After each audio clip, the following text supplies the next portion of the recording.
ایک مائی صاحبہ کپڑے بن رہی تھی، اس کی 2 یتیم بچیاں تھیں کہ دونوں بچیوں کے میں شادی کروں گی۔ کپڑے بننے کے دوران ایک باز یا کوئی پرندہ آیا، اس کے کپڑوں کو اٹھا کر لے گیا۔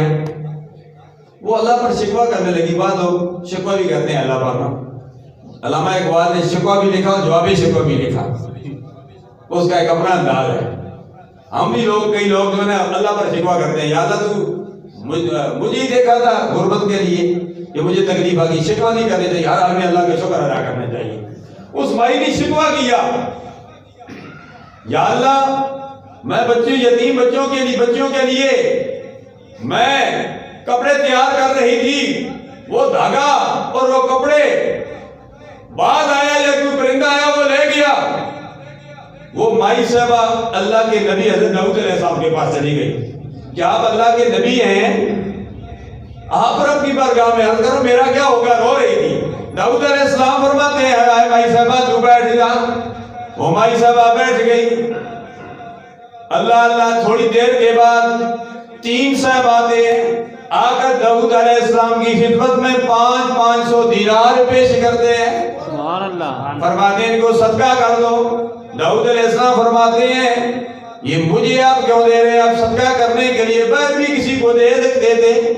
اللہ کے نبی سے وہ تینوں اشخاص کہنے لگے ہم نے سمجھا کہ آپ امانت دار ہیں، آپ خیانت نہیں کریں گے، آپ جو مستحق ہوگا اسی کو دیں گے۔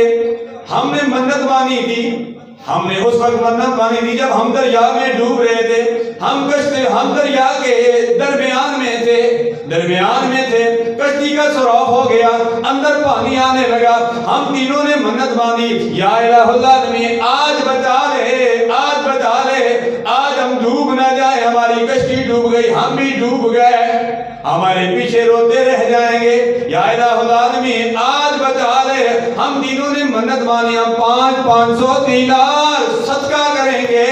اللہ تبارک و تعالیٰ نے کرم فرمایا۔ اسی وقت ایک پرندہ آیا، اس نے اوپر سے دھاگا یا کپڑا پھینکا، وہ کشتی میں آ گیا۔ ہم نے کشتی کی سوراخوں کو بند کر دیا۔ اللہ حضرت داؤد علیہ السلام فرمانے لگے اے مائی صاحبہ وہی جو تیرا دھاگا تھا تو رب کو کہہ رہی تھی، شکوہ کر رہی تھی کہ رب نے بڑا ظلم کیا ہے۔ پہلے تو چند دیناروں کے لیے تو کپڑا بن رہی تھی، اب تمہیں جو 500 نہیں بلکہ 1500 دینار مل گئے۔ اللہ کے ہر کام میں حکمت ہوتی ہے۔